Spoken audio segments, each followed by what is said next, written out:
নমস্কার বন্ধুরা, তো কেমন আছো সবাই? নতুন একটি ভিডিওতে সবাইকে স্বাগত জানাই। আমি আজ বানাবো গুড়ের পাটিসাপটা। পুরটা কিন্তু একটু স্পেশাল। তো দেখো, আমি এখানে একটু খেজুরের গুড় নিয়ে নিয়েছি।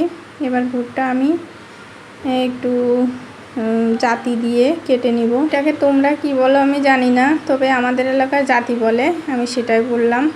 তো এবার গুড়টা আমি হাত দিয়ে একটু চটকে নিয়েছি। এখন আমি একটু গরম জল বসিয়ে দিয়েছি চুলায়। দেখো, জলটা গরম হয়ে গেছে। এবার আমি এই গুড়ের মধ্যে জলটা ঢেলে দেব। এবার একটু নাড়াচাড়া করে ভালো করে জলের সাথে গুড়টা মিশিয়ে নেব। নিয়ে আমি এটাকে একটু সেঁকে নেব। এর ভিতরে যে দানা দানা আছে এগুলো আমি সেঁকে বের করে নেব। আসলে আমার হাতে একদম সময় নেই, এই জন্য খুব তাড়াতাড়ি এটা সেঁকে ফেলতে হবে, এই জন্য আর কি। তো দেখো, এখানে আমি সেই গুড়ের জলের মধ্যে এই সুজিটা ছড়িয়ে ছড়িয়ে দিচ্ছি যাতে দলা বেঁধে না যায়।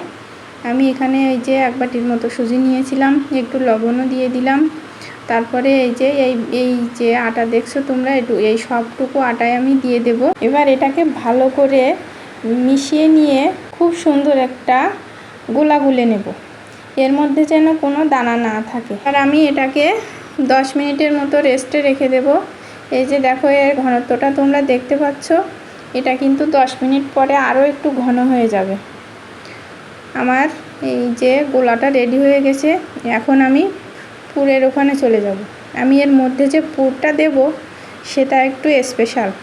আমি ওর মধ্যে আসলে একটু সন্দেশ দেব, সরপুরিয়াও বলতে পারো। তো আমি এই পিসগুলো নিয়ে নিলাম। এবারে এগুলোকে ভালো করে চটকে নেব, খুব ভালো করে চটকে নেব। দেখো, আমার খুব সহজেই পুর তৈরি করে নিলাম। আসলে আমাদের বাসায় গেস্ট এসেছিলো, তারা নিয়ে এসেছিলো মিষ্টি, খাওয়া হচ্ছিল না। তো কি করব ভাবতে ভাবতে ভাবলাম যে তাহলে পাটিসাপটা করে ফেলি। তো দেখো, আমার পুরও রেডি হয়ে গেছে। এখন আমি চুলায় চলে যাই। তো এই যে তোমরা দেখতে পাচ্ছ এটার ঘনত্ব কেমন হয়েছে। এখন আমি কড়াই গরম বসিয়ে দিয়েছি। গরম হয়ে গেলে এখানে একটু সাদা তেল দিয়ে দেব।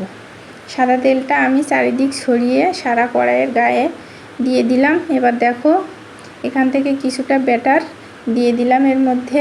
এবার আমি পিঠাটা এই যে এভাবে ভেজে নেব। এভাবে এক এক করে আমি সবগুলো পিঠা ভেজে নেব। তো তোমাদের কেমন লেগেছে আমার ভিডিওটা আর আমার এই রেসিপিটা? যদি ভালো লেগে থাকে তো লাইক, কমেন্ট, শেয়ার করো আর পাশে থেকো। আর তোমরা যদি পারো তাহলে এভাবে একদিন বানিয়ে খেয়ে দেখো। আসলে খেজুরের গুড়টা আমি সারা বছরই ফ্রিজে রাখি, এটা আমার খুবই পছন্দ।